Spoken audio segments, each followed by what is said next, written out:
Is NATO capable of defeating Russia in Europe? In February 2022, when Russia launched its full-scale invasion of Ukraine, the world did not really expect Ukraine to survive. Neither Europe nor the United States expected the Ukrainian army to stop an enemy that so vastly outnumbered and outgunned them. 3 years ago, did you think that Ukraine would resist like they resisted? Nobody thought that. Let's be honest.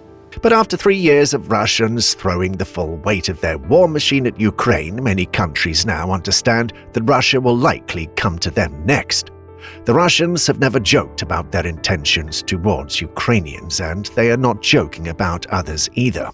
Но в этот раз мы из Европы не уйдем. Мы не будем с Европой мириться. Хотят поляки быть следующими? Это не украинцы. Мы не будем к ним относиться как к братьям. Мы нахрен уничтожим все эти города, вот просто на счет раз. А Польшу можно поставить на колени за 1 час. Если польские части войдут, например, во Львов или на другие территории Украины, то они там и останутся. Причем останутся навсегда. Are we now at the point where Europe needs to seriously consider the question? What will happen if Russia does win? And should those who did not expect Ukraine's victory now fear its defeat? What exactly will Western democracies have to face if things go the worst way and Russia wins? Which disasters, threats, and consequences can we talk about right now? Let us explain. Russian aggression will not stop in Ukraine. And these are not predictions by pseudo-experts with no basis in fact. These are what can be called historical parallels. After the First World War, the Sudetenland, a region predominantly inhabited by Germans, was part of Czechoslovakia. In a sense, it was a time bomb, as local radical circles periodically raised the question of the Sudetenland joining Austria or Germany. After Hitler came to power in Germany, he found a response in the hearts of the Sudeten German Party and enlisted their support. And when Germany occupied Austria in 1938, it began provoking riots in Czechoslovakia, and then the Sudeten Germans allegedly asked the Third Reich for help. This did not come as a surprise to Hitler, and he called on the German parliament to, quote, pay attention to the terrible living conditions of our German brothers in Czechoslovakia. At the time, France and Great Britain, who were the guarantors of Czechoslovakia's inviolability, were still trying to pacify Hitler peacefully and painlessly. Otherwise, they would have to declare war on Nazi Germany, and no one wanted that. This policy of appeasement of the aggressor led to the signing of the Munich Agreement on September 30th, 1938. Never to go to war with one another again. Germany, Italy, Great Britain and France agreed to give the Sudetenland to Hitler's control, so to speak, to sacrifice the small for the sake of universal peace. But Hitler had already set his sights on all of Czechoslovakia. World War II had not yet begun, and Hitler already had Austria and part of Czechoslovakia. Did he plan to stop there? We already know that he did not. Did the tactic of appeasement of the aggressor work? Also no. Does Hitler's rhetoric about the defense of the German population outside the Third Reich remind us of Putin's mythical struggle to protect Russian speakers outside the Russian Federation? Undoubtedly, yes. Recall, that is exactly how the Russian dictator Putin justified his attack on Ukraine back in 2014. And the example of a failed idea appeasing the aggressor shows us that Putin, like Hitler, will not stop. Russia will not stop with Ukraine preparing to invade the Baltic states, Poland, or Finland. After all, Russia shares a border with each of these countries and has a long history of territorial grievances. And a Russian victory could undoubtedly trigger a chain reaction, just like what happened in 1939. After all, unpunished Hitler once set an example for other aggressors who wanted to expand their borders. At least, that's how Italy and Japan understood it at the time. For example, the Italian fascists had a plan to create a Greater Italy. To do this, they needed the territories of sovereign states. They argued that all of these had once been part of the Roman Empire.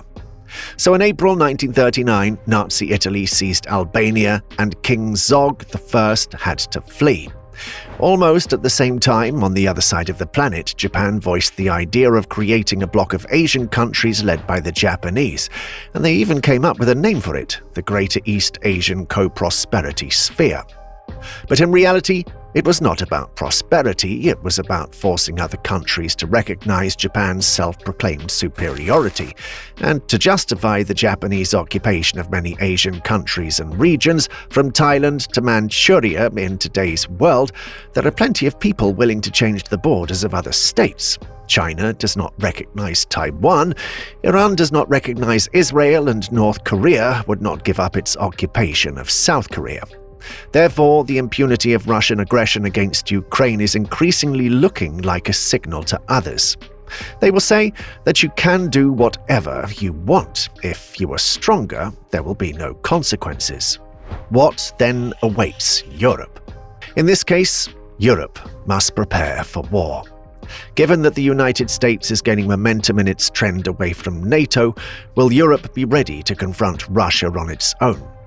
Let's look to the past for an example here. During the Cold War, NATO's main strategic plan in the event of a Soviet attack on Europe was to deter Soviet forces in defensive battles, and to wait until the main US forces were deployed across the Atlantic, and only then would they jointly inflict a decisive defeat on the enemy. However, holding the line while waiting for the Allies and defending against the enemy on your own are still very different things. Does Europe have enough forces to do this? To understand this question, we must first compare the resources available to European NATO countries to that of Russia.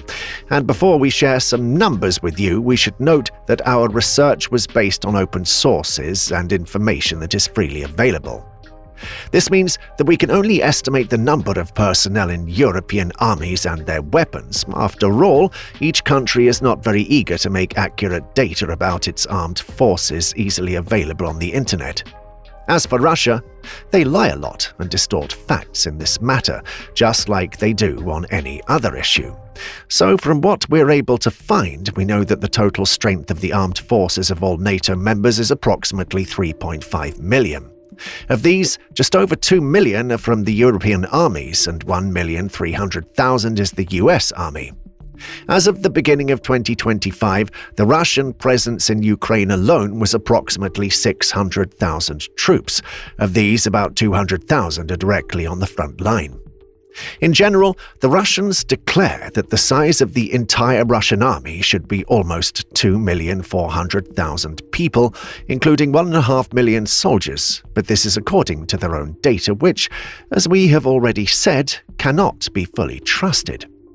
We know that before the full-scale invasion of Ukraine, the number of Russian troops barely exceeded 1 million. Accordingly, there are serious doubts that they could have doubled the army in 3 years of a major war with enormous Russian losses. Nevertheless, there is still a lot of them, and their great advantage is that the Russian army is gaining unique experience in modern warfare in a war with Ukraine. No other army in Europe has this experience. So what do European armies already have to confront Russia? Based on open data, the largest armies in Europe include the British, French, Italian, German and Turkish armies. However, Turkey prefers to play the role of an intermediary, and it remains to be seen how it will behave if the United States withdraws from NATO. It seems that each individual country is significantly inferior in terms of personnel to even the number of Russians who are directly fighting in Ukraine. Only together can European countries be as competitive. In his interview with The Guardian, the Commander-in-Chief of the Armed Forces of Ukraine, Oleksandr Syrskyi, said that Russia has already deployed more than 3,000 tanks and more than 9,000 artillery systems in Ukraine. To tell the truth, this is a lot, and Europe cannot boast to such a number. But European armies are technologically superior to Russia in most types of weapons. This means that European armies have such allies as high precision and efficient weapons, automation and digitization of processes, and better coordination. Modern anti-tank missiles are successfully used against Russian tanks, and NATO air defense systems are used against Russian aircraft. Russia, on the other hand, relies more on Soviet technology, and although there are new developments, such as the Armata tank or the Su-57 aircraft, they exist in very small numbers. But no matter how few new models there are, Russia still relies on quantity rather than quality. This includes the number of shells, both military and massive missile and artillery strikes, the accuracy of which is definitely not in the first place. Other advantages of the Russian army include electronic warfare equipment, the jams, communications and GPS, multi-level air defense and hypersonic Kinzhal missiles, although as practice shows, Ukraine also manages to shoot them down with modern Western air defense systems such as Patriot. So, at first glance, if we talk about a possible armed confrontation between European countries and Russia, there is a kind of parity. However, in the event of Ukraine's defeat, we'll have to consider a completely different picture. President of Ukraine, Volodymyr Zelensky, believes that today, without the Ukrainian army, the EU troops have no chance. After all, by capturing Ukraine, Russia will get Ukraine's massive natural resources, its strategic location, people, weapons, experience, and new developments, and all this will become part of Russia's war machine. And Europe will face additional problems. In addition to the lack of combat experience, there is also the issue of inconsistency between the armies of different countries, different models of military equipment, and problems with mass production of weapons. It will take time to think through and organize effective joint work of the military under a single command center. And even if everything is done as quickly as possible, Russia will already be one step ahead. It has been gaining combat experience in modern and large-scale warfare for 3 years. Danish intelligence data and the analysis based on it by the Institute for the Study of War show that Russia is already preparing for a war with Nato. Therefore, if the Russians manage to freeze the war in Ukraine on their own terms, it will free up their resources for wars with other countries. Thus, according to Danish intelligence, within 6 months after the cessation of hostilities in Ukraine, Russia will be able to wage a local war in one of the neighboring countries. In 2 years, it will be able to threaten one or more NATO countries in the Baltic Sea region, and in about 5 years, Moscow is likely to be ready for a large-scale war on the European continent. Our previous research suggests that the more militarily powerful countries are mostly Western European. But if Ukraine drops out of the game, Eastern Europe, including the Baltic states, will be the first to be affected by Russian aggression. And then the question arises in case of further escalation. Will Western Europe stand up for Central and Eastern Europe, or will they choose to defend themselves on their own borders? Even if help comes, it will have to wait. After all, if Russia invades one of the Baltic states, troops from other European countries will need to spend time getting there and deploying. And what if Russia does occupy the Baltic states? After all, the Russians can claim that the occupied countries are all they need, and will they stop there? Just as Putin lied at the beginning of the invasion of Ukraine, saying that the Russians only wanted Crimea. How will NATO act? These are questions that Europe needs to clarify for itself first and foremost. Let's consider the worst-case scenario. Eastern Europe will be left alone with the Russians. Amongst our closest neighbors after the Ukrainian army comes the Polish army. As of 2024, Poland has more than 200,000 regular personnel, with plans to raise this figure to 300,000 soldiers in the near future. Poland is currently undergoing the largest rearmament program in its history, which will last for years. It's purchasing Abrams tanks, SAUs, BMPs, Javelins, HIMARS, Apache helicopters, 5th-generation F-35A fighters, Patriot air defense missile batteries, and air defense control systems. In March 2024, the head of the Polish National Security Bureau, Colonel Jacek Sywera, said that Poland had 3 years to prepare for a confrontation with Russia.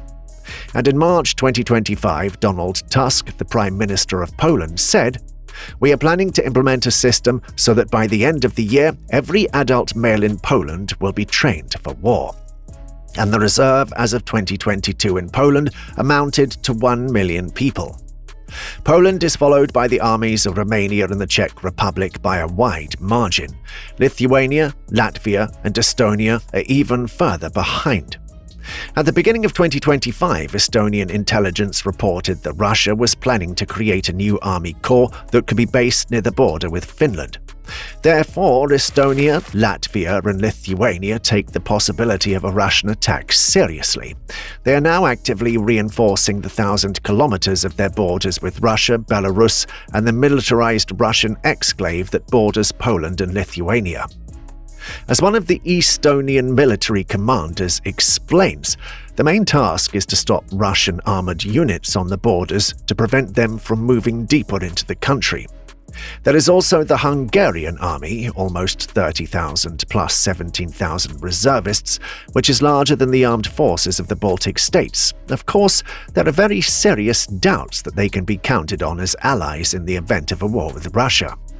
So based on all of the above, it is unlikely that Eastern European forces alone will be enough to deter a Russian offensive, and Europe should not just consider the possibilities of such an offense, but should prepare for it, which of course will be costly. Does Europe have the money for war? Any war means, among other things, a blow to the economies of all parties involved. Europe will have to significantly increase defense spending, and this will affect all EU countries. The West needs to finance the military sphere now. This has been partially done since 2014, when Russia began occupying Crimea and initially invading the Donetsk and Luhansk regions of Ukraine. Since then, Ukraine's European partners and Canada have spent more than $640 billion on defense. More than two-thirds of NATO countries now spend more than 2% of their GDP on weapons. US President Donald Trump says that this percentage should be at least 5% and that the United States will remain a part of NATO if partner countries adequately fund defense. However, the United States itself still spends about 3.4% of GDP on defense. Poland's budget for 2025 includes record defense spending, almost 5% of GDP. For comparison, Ukraine allocates 26.3% of its projected GDP for defense in 2025, which is 2.2 trillion hryvnias. So far, Western countries can afford to discuss this topic in a more or less calm atmosphere, as Russia is being deterred by the Ukrainian defense forces. And it seems that Western countries have finally approached this topic with more responsibility. In Europe, they're talking about the beginning of a new era and a new security architecture. At the summit in London in early March 2025, it was said that helping Ukraine means investing in its own security. Unlike the United States, European leaders are expressing their readiness to be involved in a peaceful settlement. This includes European peacekeepers in Ukraine. At the same time, European Commission President Ursula von der Leyen presented a 5-step plan for rearming the European Union and supporting Ukraine. Rearm Europe. EU member states should be able to increase defense spending without hindrance. This will be done through the release of public funds, loans for defense investments, and the use of the EU budget for defense spending. The EU is ready to take responsibility. The European rearmament plan could mobilize around 800 billion euros in defense spending for a secure and resilient Europe. An essential part of this plan is that Hungary and Slovakia, which are not eager to help Ukraine, will not be able to veto the relevant decisions. After all, the European Commission will provide an opportunity to use the Cohesion Fund to increase spending, and this doesn't require unanimity from all countries. This means that Europe will be able to pick up the supply of weapons and ammunition to Ukraine without long delays. In his address to the nation, French President Emmanuel Macron said that given that Russia isn't interested in peace, it's becoming a threat to the whole of Europe, and the United States is now changing its position on supporting Ukraine. It would be madness to remain an observer, he said. He also did not rule out the defense of European countries by means of nuclear deterrence. NATO chief Mark Rutte said that supporting Ukraine and investing in its own defense will be cheaper than the costs that NATO will face if Russia wins. If Ukraine loses it, it will mean that within NATO we will no longer be talking about spending 3% of GDP on defense. Then we will be talking about the need to spend trillions of dollars to deter Russia. The price will be much higher than the current cost of modernization and increasing defense production, Rutte pointed out. The economic problems for the West in case of Ukraine's defeat also lie in the fact that Russia will have Ukraine's key resources, grain, metals, energy, in its hands. And this will greatly increase its influence on the global economy as well as partially solve the economic problems of Russia itself. Now, the Russians are planning to increase defense spending to $145 billion in 2025. To understand, today this is actually the third largest military budget among all countries in the world, which is 3 times larger than Ukraine's. This is almost 6.5% of GDP and is the highest for Russia since the Cold War and the collapse of the USSR. So we need to hit the Russian economy, literally with drones on Russian refineries, gas and oil pipelines, and with even greater sanctions from Europe and the United States. Mass migration. Russia's victory would also mean a new wave of Ukrainian refugees in Europe and around the world. While there are currently, according to various estimates, between 5 and almost 8 million Ukrainians abroad, there will be even more if Russia invades the whole of Ukraine. Today, it's becoming easier for politicians around the world to get to power through populism, manipulating attractive slogans about peace in 24 hours, or let's count our costs and close the border, whether it is the border between the United States and Mexico or Ukraine and Poland. This, among other things, increases tension with Ukrainian refugees abroad. In addition, right-wing populist parties are spreading, for example, the National Rally in France and Law and Justice in Poland. This is the case when a significant part of the electorate is mobilized on the topics of historical memory or criticism of EU legislation. They say that individual national legislation is stronger than unified legislation, and each individual country is stronger on its own, and each has something to be offended by the others. Or the alternative for Germany, which also spreads Euroscepticism, spreads anti-refugee rhetoric, particularly in regard to Ukraine, and is noted for its pro-Russian sympathies.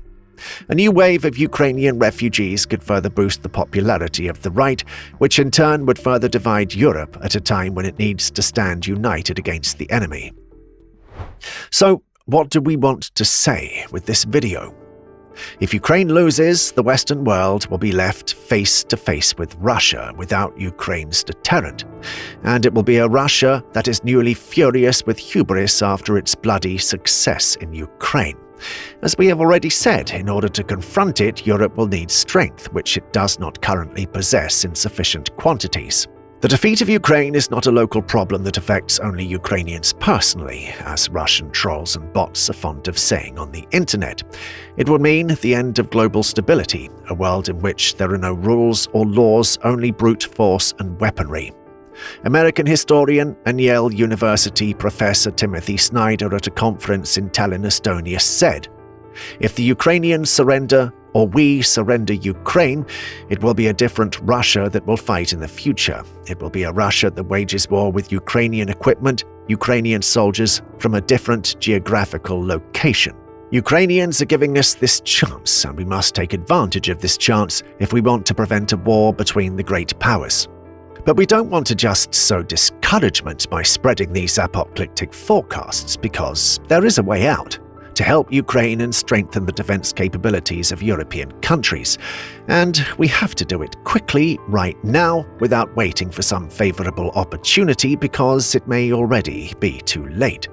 The Rearm Europe rearmament plan, Macron's invitation to a debate on nuclear deterrence, the multi-billion-dollar defense package being worked on by the future coalition in Germany, Italian Prime Minister Giorgia Meloni's proposal to extend Article 5 of the Nato treaty to Ukraine without granting it membership in the military alliance, and increased aid to Ukraine from Norway and Sweden are all necessary steps in the right direction.